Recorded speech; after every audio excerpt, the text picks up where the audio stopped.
Whether you're a student, you're working full-time, you're an entrepreneur, or you're just managing side hustles, saving money in this our Nigeria is not so easy because expenses flying up and down, bills upon bills upon bills. But now I want to give us 5 simple hacks we can actually put in place to make sure that we take control of our finances, build a strong savings culture even on a tight budget, and watch our savings grow. Hey friends, welcome to my channel where we talk about how to make and multiply money through smart finance, business and investment tips. My name is the Vicky Billions, and today I want to share with us 5 simple budget hacks that we can use to grow our savings even on a tight budget here in Nigeria. If this sounds good for you, which I know it does, hit that like button. Let us dive right into this topic, guys. The first hack is for you to use the 50-30-20 rule. This particular rule is very powerful and classic. It helps a lot. Now, what is it all about? When you get your money, when you're paid, when you get your income, you structure your finances. 50% goes to your needs. And when I say needs, I mean your rent, your transportation, and your feeding. These ones are inevitable. You need to keep money aside for this one. Now, 30% is for your wants. Now, when I talk about wants, I'm talking about Netflix, shawarma, those that very fine clothes you saw. 30%, everything has to be under 30% of your savings. Everything has to be under 30% of your income. Now, 20% needs to go to your savings and investments. Very, very important. You need to set aside 20% of your income for savings and investment.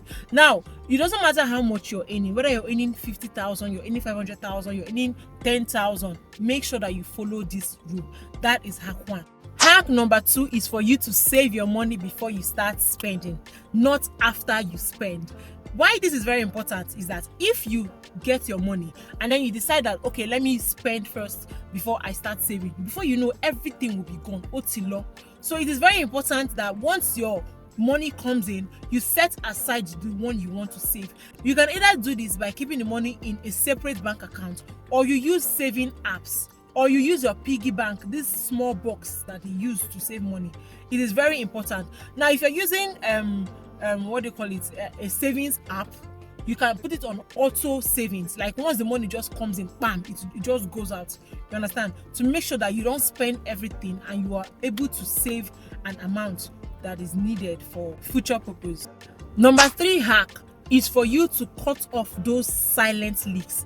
Now, the silent leaks we're talking about are those small money that leaves your account that you might not even notice. For example, automatic subscription for Netflix, or automatic data subscriptions, or little expenses that you don't know, you might not know when it's leaving your account, but when you pile everything up, it becomes very big amount of money.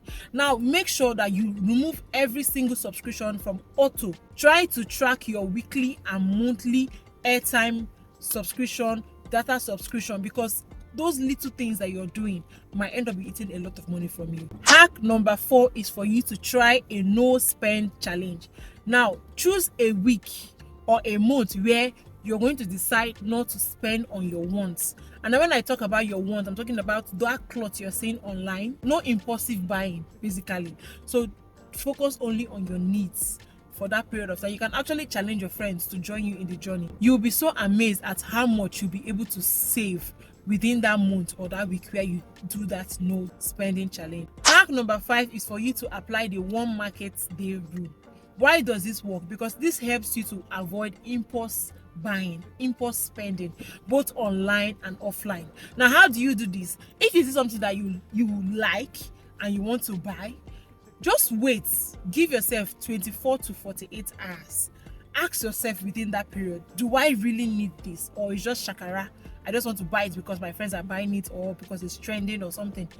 Give yourself that period of time, and then if after that you are able to come up with reasons why you need to buy that thing, the reason why it is very important, it is needed, then you can go ahead to buy. But if it is not, please overlook it. I've tried this particular one has helped me a lot. I'll be like, do I really need this thing, or is it because it's trending or something, that's why I want to buy it? It has helped me a lot, so I know it's going to help you. So those are the 5 simple budget hacks to help you grow your savings. Now, which one are you going to try first? Or do you have anyone that works for you personally? You can leave it in the comment section. I am open to learning, and others would want to learn from you too.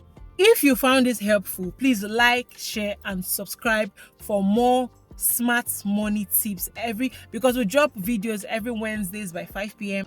and every Saturdays by 10 a.m. Don't forget to hit the notification bell so that you don't miss out on our subsequent videos. Until next time, keep growing, keep saving, and keep multiplying your money. Bye.